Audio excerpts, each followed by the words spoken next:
Hello दोस्तों, मैं Kavya frontier IAS online coaching centre में आप सभी का बहुत बहुत स्वागत करती हूँ। तो पिछले वीडियो में हमने बात की थी इंडिया और फ्रांस के रिलेशनशिप के बारे में, क्योंकि फ्रांस अभी काफ़ी ज़्यादा न्यूज़ में है। तो यूपीएससी के पर्सपेक्टिव से ये बहुत इंपॉर्टेंट हो जाता है कि हम इंडिया और फ्रांस के रिलेशनशिप को या उसका क्या इम्पैक्ट पड़ने वाला है हमारे कंट्री के ऊपर, हमारे इकोनॉमिकली कैसे इम्पैक्ट पड़ेगा, कल्चरल क्या इम्पैक्ट पड़ेगा, उन सब चीज़ों को हम डिस्कस करें। तो आज हम बात करेंगे कि इंडिया और फ्रांस का जो रिलेशनशिप है उसके ऊपर एक मॉडल आंसर लिखने की कोशिश करेंगे। तो चलिए शुरू करते हैं। आज का हमारा जो मॉडल क्वेश्चन है वो है, time has come for India and France to have a strong contemporary and strategic relationship. अब वक्त आ चुका है कि भारत और फ्रांस के बीच में एक मजबूत कंटेम्पररी और स्ट्रेटेजिक रिलेशनशिप को स्थापित किया जाए that will have great significance for Asia, जिसका कि बहुत ही महत्वपूर्ण प्रभाव होगा एशिया पर एंड द वर्ल्ड और वर्ल्ड पर एज अ होल। कमेंट इस पर आपको अपने विचार व्यक्त करने हैं। तो सबसे पहले इस मॉडल क्वेश्चन के हम देखेंगे कि इसके कीवर्ड्स क्या क्या हैं, उसके बाद में इसका हमें फ्रेमवर्क क्या रखना है और उसके बाद हम ये मॉडल आंसर लिखने की कोशिश करेंगे। तो चलिए सबसे पहले हम देखते हैं कि इस क्वेश्चन में कीवर्ड्स क्या क्या है। Time has come for India and France to have a strong contemporary, यानी कि अब वक्त आ चुका है कि भारत और फ्रांस के बीच में एक स्ट्रॉन्ग कंटेम्पररी रिलेशनशिप हो। तो पहला हमारा जो कीवर्ड हो गया, यानी कि हमें क्वेश्चन में जिस बारे में बात करनी है वो हमें बात करनी है कि इंडिया और फ्रांस के कंटेम्पररी रिलेशनशिप्स क्या हैं अभी। एंड स्ट्रेटेजिक रिलेशनशिप, ये हमारा हो गया दूसरा कीवर्ड कि इंडिया और फ्रांस के जो हमारे स्ट्रेटेजिक रिलेशनशिप है हमें उनके बारे में थोड़ा सा एक छोटा सा पार्ट हमें उसके बारे में मेंशन करना है। उसके बाद में इसमें पूछा गया है कि इन रिलेशनशिप का इनको हमें इतना स्ट्रॉन्ग करने का वक्त आ गया है जिसका कि एक ग्रेट सिग्निफिकेंस हो एशिया पर और वर्ल्ड पर। तो थर्ड जो हमारा कीवर्ड है जिसके बारे में हमें बात करनी होगी वो होगा कि इस रिलेशनशिप का सिग्निफिकेंस क्या है एशिया के लिए। और जो फोर्थ होगा वो होगा कि इन रिलेशनशिप का सिग्निफिकेंस क्या है पूरे के पूरे वर्ल्ड के लिए। अब हम देखते हैं कि इस क्वेश्चन का फ्रेमवर्क हम कैसे तैयार करेंगे। तो क्वेश्चन का फ्रेमवर्क हमेशा 3 पार्ट में रहता है। पहला पार्ट आपका होता है हमेशा इंट्रोडक्शन, सेकंड पार्ट होता है आपका मेन बॉडी, थर्ड पार्ट होता है कंक्लूजन। तो इस क्वेश्चन में हम इंट्रोडक्शन में बात करेंगे कि इंडिया और फ्रांस का रिलेशनशिप एंशियंट टाइम में क्या था, क्योंकि बात की जा रही है कि इंडिया और फ्रांस, अब वो वक्त आ गया है कि इंडिया और फ्रांस के बीच में एक बहुत ही स्ट्रॉन्ग बॉन्ड डेवलप किया जा सके जिसका प्रभाव पूरे वर्ल्ड पर और एशिया पर पड़े। तो हम सबसे पहले ये दिखाएंगे हमारे, क्योंकि या तो आप कोई भी फैक्ट दे सकते हैं यहाँ पर या फिर किसी रिपोर्ट का आप डेटा दे सकते हैं। तो यहाँ पर बेटर होगा कि हम ये दिखाने की कोशिश करें कि इंडिया और फ्रांस का जो रिलेशनशिप है वो कोई अभी रिसेंटली डेवलप नहीं हुआ है, ये एंशियंट टाइम से चला आ रहा है। तो इससे हमारा आंसर जो होगा वो बहुत ही मजबूत हो जाएगा और हम स्टार्टिंग से ही एक ऐसा ओवरव्यू दे पाएंगे कि इंडिया और फ्रांस का रिलेशनशिप पास्ट से चला आ रहा है और अभी तक कितना कितना डेवलप हो चुका है प्रेजेंट में आकर के। तो ये हमारा पार्ट हो जाएगा इंट्रोडक्शन का। उसके बाद अगर हम मेन बॉडी की बात करें तो हमारा जो क्वेश्चन का मेन पार्ट था कि इंडिया और फ्रांस का कंटेम्प्रेरी रिलेशनशिप क्या है और स्ट्रेटेजिक रिलेशनशिप क्या है, वो बात करेंगे हम मेन बॉडी में यानी कि सेकेंड पैरा में। फिर कंक्लूजन में हम यहाँ पे कंक्लूड करना चाहेंगे कि इसका सिग्निफिकेंस जो है वो एशिया के लिए क्या रहेगा और वर्ल्ड के लिए क्या रहेगा। तो अब हम शुरू करते हैं अपना मॉडल आंसर लिखना। तो इस मॉडल आंसर की शुरुआत जैसा मैंने आपको बताया सबसे पहले एंशियंट हमारा जो लिंक रहे हैं उनसे होगी। France India relations have traditionally been close and friendly. France और इंडिया के जो रिलेशन रहे हैं वो ट्रेडिशनली काफी पुराने समय से क्लोज और फ्रेंडली रहे हैं। And both the countries have a century old history of trade relation with each other. और दोनों ही देशों की बहुत ही सदियों पुरानी एक इतिहास रहा है कि उनका एक ट्रेड रिलेशन रहा है एक दूसरे के साथ में जो कि बहुत ही स्ट्रॉन्ग रहा है। From the 17th century until 1954, 17th century से लेकर के 17th सेंचुरी, सोचिए जैसा कि हमने अपने पीपीटी में भी बात की थी कि 17th सेंचुरी में जबकि हमारे जो मुगल एम्पर था उस टाइम पे, जो ब्रिटिश एरा था उस टाइम पे भी फ्रांस से बहुत सारे लोग यहाँ पे फिजिशियन थे औरंगजेब के कोर्ट में, और ब्रिटिश एरा में भी हमारे पुदुचेरी जो था वो उनकी कॉलोनी था। तो काफी पुराने टाइम से ये रिलेशनशिप रहा है। From the 17th century until 1954, France maintained a colonial presence in the subcontinent. France का जो एक कॉलोनियल प्रेजेंस रहा है वो पुदुचेरी में रहा है, one of its former Indian territories, जो कि इंडिया की, जिसे अभी पहले पौंडीचेरी था अभी पुदुचेरी कहा जाता है। And it is a popular tourism destination for French traveller to India, जो कि जो फ्रेंच ट्रैवलर थे इंडिया के लिए, उनके लिए एक बहुत ही पॉपुलर टूरिज्म डेस्टिनेशन भी रहा है ये पुदुचेरी। अब हम बात करेंगे कि इंडिया और फ्रांस का जो रिलेशनशिप रहा है वो धीरे धीरे कैसे डेवलप हुआ है। India and France have traditionally close and friendly relationship. In 1998 में जब हमारा पोखरण टेस्ट हुआ था, जब हमने पहली बार न्यूक्लियर टेस्ट किया अटल बिहारी वाजपेयी जी की गवर्नमेंट के टाइम पर, इन 1998 the two countries entered into strategic partnership which is emblematic of their convergence of views on a range of international issues apart from a close and growing bilateral relationship. यानी कि 1998 में जब दोनों के दोनों country हमारे strategic partnership में enter हुए थे 1998 में, यानी कि पोखरण टेस्ट के बाद में, which is emblematic of their convergence of view on a range of international issues apart from a close and growing bilateral relationship.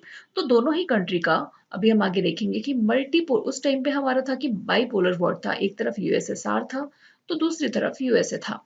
लेकिन इंडिया ने नेहरू जी के टाइम से ही एक नाम की नीति अपनाई थी हमने, नॉन अलाइन मूवमेंट, यानी कि हम किसी एक को भी सपोर्ट नहीं करेंगे, हम मल्टीपोलर हमारा व्यू था कि हम हर एक कंट्री को प्रमोट करने के लिए आगे रहेंगे, ना कि सिर्फ ये या तो यूएसएसआर की तरफ रहेंगे ना कि यूएसए की तरफ रहेंगे। तो हमारा जो व्यू था वो मल्टीपोलर था और सेम फ्रांस का भी था। तो वही चीज हमने यहाँ पे एक लाइन में लिखने की कोशिश की है कि दोनों का जो व्यू था वो सिर्फ इंटरनेशनल, वो बायलेटरल से बढ़ करके इंटरनेशनल इश्यूज पर भी बहुत जगह पर सेम था। और जो हमारे प्रिंसिपल पिलर रहे हैं स्ट्रेटेजिक पार्टनरशिप के between India and France, they are defence cooperation, defence में हमारा जो कॉपरेशन रहा है, स्पेस में जो कॉपरेशन रहा है, और सिविल न्यूक्लियर कॉपरेशन रहा है। जैसे कि हमने पिछले पीपीटी में भी पढ़ा था कि हमारे डिफेंस में बहुत सारी ऐसी एक्सरसाइजेस हैं, तीनों हमारी जो फोर्सेस हैं उनके बीच में जो होती रहती हैं। स्पेस में हमारा अच्छा खासा कॉपरेशन है, एक दूसरे का लिए, एक दूसरे की कंट्री को हम करते हैं। और सिविल न्यूक्लियर यानी कि हमारा जो न्यूक्लियर पावर का, जो कि न्यूक्लियर टेस्टिंग के अलावा जो हम न्यूक्लियर पावर का यूज करते हैं, उसमें दोनों कंट्री एक दूसरे को अच्छा खासा कॉपरेट करते हैं। Apart from these traditional field of corporation, India and France are increasingly engaged in the new areas of cooperation like climate change, sustainable growth and development, international solar alliance, etc. ये traditional field जो है हमारे defence, civil nuclear cooperation और space, इनके अलावा India and France are increasingly engaged in new area of cooperation. बहुत से ऐसे नए एरिया भी है कॉपरेशन के जहाँ पे ये दोनों कंट्रीज एक दूसरे को कॉपरेट कर रहे हैं, सपोर्ट कर रहे हैं, जो कि है climate change, sustainable growth and development, यानी कि अर्बन डेवलपमेंट जो होता है या किसी भी तरह का जो हमारे डेवलपमेंट एक्टिविटीज हो रही है जिन्हें सस्टेनेबल ग्रोथ को ध्यान में रख के किया जा रहा है, और इंटरनेशनल सोलर अलायंस, जहाँ पे हमने देखा कि इंडिया और फ्रांस ही थे जिन्होंने सबसे आगे आकर के सारी की सारी कंट्रीज को कन्विंस करने की कोशिश की इंटरनेशनल सोलर अलायंस के लिए। तो वो बात हमने यहाँ पर कह दी। अब उसके बाद में हम बात करेंगे कि इंडिया और फ्रांस का जो एक मल्टीपोलरिटी की तरफ जो व्यू है वो क्या है। Convergence of their views on multipolar world order and their belief in multilateralism for addressing international challenges help them in developing greater political synergy at a global level. जो दोनों ही कंट्री का जो एक मल्टीपोलैरिटी के लिए व्यू है और उनका जो बिलीफ है एक मल्टीलैटरलिज्म में, जो कि हमारे जितने भी इंटरनेशनल चैलेंजेस हैं उनको एड्रेस करने के लिए जो दोनों कंट्री मल्टीलैटरलिज्म की नीति को अपनाते हैं, वो एक ग्लोबल लेवल पर अपने आप में ही एक बहुत ही बड़ी पॉलिटिकल सिनर्जी को क्रिएट करता है। The strategic dialogue that began in 1998 has grown over years to cover, जो हमारा strategic dialogue जो 1998 में शुरू हुआ था वो साल पर साल बढ़ता गया है, और अब उसने न्यूक्लियर को भी कवर कर लिया है, स्पेस कॉपरेशन को कवर कर लिया है, डिफेंस को कर लिया है, साइबर सिक्योरिटी को कर लिया है, इंटेलिजेंस शेयरिंग को कर लिया है, एंड काउंटर टेररिज्म कॉपरेशन, और टेररिज्म के अगेंस्ट भी दोनों कंट्री एक साथ लड़ रहे हैं। तो इतने आंसर में हमने आपको बता दिया। पहले हमने बात कर ली यहाँ पर एंशियंट इंडिया की, कि एंशियंट इंडिया में हमारा क्या रिलेशन रहा था, हमारे एंशियंट लिंक क्या रहे थे। फिर उसके बाद में हमने बात कर ली कि इंडिया और फ्रांस की कंटेम्प्रेरी जो रिलेशनशिप रही है वो क्या है। इंडिया और फ्रांस का स्ट्रेटेजिक रिलेशनशिप यहाँ पे बात कर ली कि क्या रहा है। अब हम बात करेंगे कि इंडिया और फ्रांस का जो ग्लोबल एक इम्पैक्ट पड़ने वाला है, एशिया पे क्या इम्पैक्ट पड़ेगा इन रिलेशनशिप का, या फिर वर्ल्ड पर क्या पड़ेगा, जो कि हमारे क्वेश्चन में पूछा गया था। तो India and France have been taking initiative to further expand their cooperation to facilitate infrastructure and socio economic programme. India और फ्रांस जो है वो आज बहुत सारे इनिशिएटिव ले रहे हैं कि वो अपने कॉपरेशन को और भी ज़्यादा एक्सपेंड कर सके, जिससे कि इंफ्रास्ट्रक्चर को या फिर सोशियो इकोनॉमिक प्रोग्राम्स जो होते हैं उनको फैसिलिटेट किया जा सके, उनको और बढ़ावा दिया जा सके। Defence cooperation between India and France, it's seen, जो इंडिया और फ्रांस के बीच में डिफेंस कॉपरेशन है, is seen as quite important in changing strategic dynamics in Indo-Pacific. India और फ्रांस के बीच में जो डिफेंस कॉपरेशन है उसे एक बहुत ही इम्पोर्टेंट स्ट्रेटजी माना जा रहा है कि वो इंडो पैसिफिक जो हमारा रीजन है उसमें पूरा का पूरा एक डायनामिक्स को चेंज कर सकता है एक तरह से। French support to India in multilateral forum, France ने इंडिया को बहुत सारे मल्टीलेटरल फोरम है जहां पर सपोर्ट किया है, जैसे कि MTCR है, वासेनर एग्रीमेंट है, ऑस्ट्रेलिया ग्रुप है, और वो बहुत ही क्रूसियल हो जाता है। France has also been supporting India's candidature for permanent membership of UNSC and a membership of NSG। यहाँ तक कि फ्रांस ने इंडिया के कैंडिडेचर को NSG में के लिए और UNSC की परमानेंट मेंबरशिप के लिए भी सपोर्ट किया है। India and France relationship have a great impact on regional and global importance, जो हमारे क्वेश्चन में पूछा गया था एशिया और ग्लोबल की। इंडिया एंड फ्रांस रिलेशनशिप जो है उसका बहुत ही ज़्यादा बड़ा इम्पैक्ट है रीजनल लेवल पर और ग्लोबल लेवल पर, इंक्लूडिंग ईरान न्यूक्लियर डील, जो कि ईरान न्यूक्लियर डील हुई थी हमारी। सीरिया में जो क्राइसिस चल रही है, इतने वहाँ पे जीनोसाइड एक तरह से हो रहा है, उसके लिए जो भी दोनों कंट्री का व्यू है वो सेम है। And the global connectivity project, और ग्लोबल कनेक्टिविटी के जितने भी प्रोजेक्ट हैं उस पर इंडिया और फ्रांस का जो रिलेशनशिप है उसका रीजनल लेवल पर और ग्लोबल लेवल पर बहुत इंपॉर्टेंस है। Both countries supported full implementation of the Joint Comprehensive Plan of Action known as Iran nuclear deal, जो कि ईरान न्यूक्लियर डील हमने ऊपर बात की। दोनों के दोनों कंट्रीज जो हैं वो सपोर्ट करते हैं कि इसका फुल इम्प्लीमेंटेशन किया जाए, which was signed between Iran and E3+3 in 2015.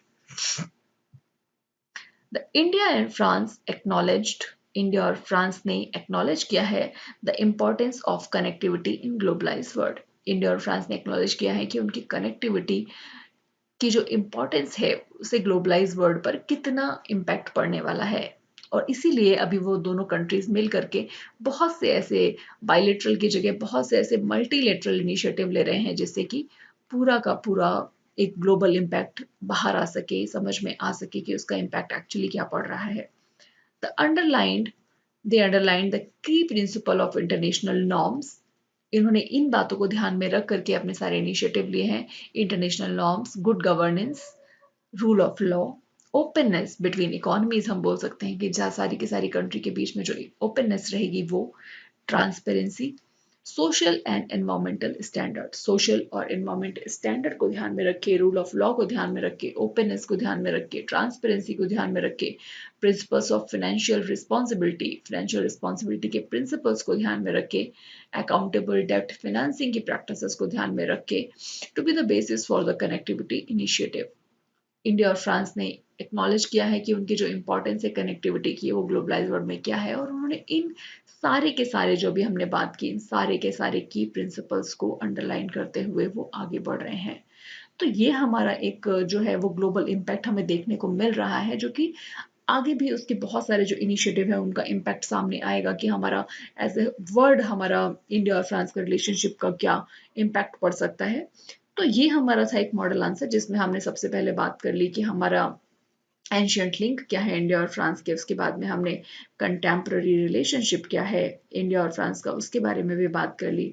फिर हमने बात किया कि उनका स्ट्रैटेजिक रिलेशनशिप क्या है, जहाँ पर डिफेंस में वो एक दूसरे को कॉपरेट कर रहे हैं, सिविल न्यूक्लियर डील में एक दूसरे को कॉपरेट कर रहे हैं, उसके अलावा स्पेस में कॉपरेट कर रहे हैं।